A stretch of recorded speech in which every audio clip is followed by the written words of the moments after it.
So Luis, so may crypto wallet na. Anong next step doon? Okay, so now we're talking about how you actually play to earn, right? So this is the part where it becomes a little bit more, for most people, this becomes very interesting. But let me give some context first, no? Kasi a lot of people probably heard about Axie Infinity because they saw it on TV. At this point, mainstream media is covering it na eh. And there's a good reason for that. It's basically the most successful cryptocurrency game that has ever been made. On any given day, there are 2.5 million people around the world playing it, and 50% of them live here in the Philippines. So this is very much a Filipino-centric kind of game. In fact, very recently, yung company namin, Yield Guild, we went to Cabanatuan City, Nueva Ecija. This was just actually this weekend lang, so just a few days ago.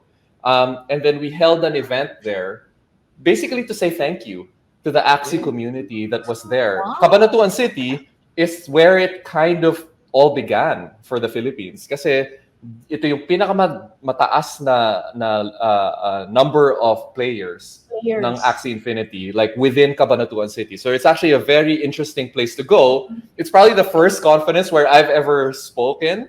And literally, I know for a fact na 100% of the people there know what I'm talking about. Because lahat sila Axie players eh. They're all cryptocurrency users. They learned this stuff because during the lockdown, wala silang trabaho. They couldn't go outside. They discovered a game called Axie Infinity. And it allowed them to make a little bit of money eh. Just enough na it was worth learning more. Spending time back then, and back then they were making a few hundred pesos per day. It's kind of roughly around that same naman even now, no? So usually, if you're playing it optimally, you'll probably make somewhere between 400 to 500 pesos per day in cryptocurrency. So that's the part where it becomes complicated for many people. Kasi yung kinikita mo is not pesos eh. Ang kinikita mo is a particular cryptocurrency that is specific to Axie Infinity, and dun mo lang siya actually magagamit. So ngayon, in order to turn it into pesos, iipunan mo siya, and then you have to exchange it. And that's the part that always confuses people eh. Kasi, you know, they're not used to the idea na kailangan mo pa i-convert yung pera para mo siya magastos, di ba? But if you, in your mind, if you just imagine that this is just like any other foreign currency, imagine na para kang binayaran ng dollars. You can't spend that in SM. You can't buy Jollibee with that. You can't use dollars in the Philippines. You have to go to a foreign exchange, a money changer, like a Sandries or a Zarina, in order to turn it into pesos. So, ganun din yung cryptocurrencies. Yung crypto na ino-earn mo sa games like Axie Infinity, kailangan mo siyang ipalit muna. And so that's why Dino has Binance.